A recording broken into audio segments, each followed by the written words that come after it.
Hi and welcome back. So in this video I'm going to show you what stocking stitch looks like, because you may see that in quite a few patterns. It asks you to do like 10 rows of stocking stitch. So this is what they would call garter stitch, where you knit on every row, and then stocking stitch uses purl and knitting. So in the last video I showed you how to purl. So we've got our purl row and then we're back to the beginning. So now I'm going to knit a row. So essentially, I need to stop my needles banging on the table.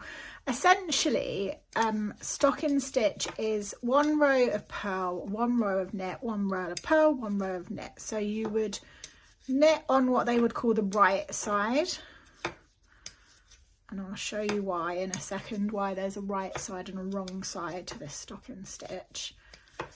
So you've got your knitting and you can see that this is starting to look different, right? So then you're on your wrong side. Now it's called wrong side for stocking stitch because they look very different, and I will show you that in a second. So let me just do these purls.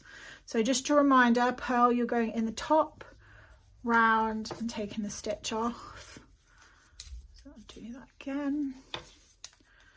Just go right to the end.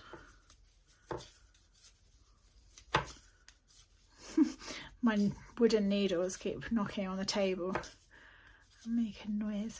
Right, so I've gone right to the end. So you can see that the wrong side still looks like garter stitch. So a purl row on the back side will always show you these ridges, whereas on the front, on the right side, because I'll just put that down, because we have knitted and then purled, we've got these stitches, which you'll be familiar with more as knitting. So that's what you would call stocking stitch.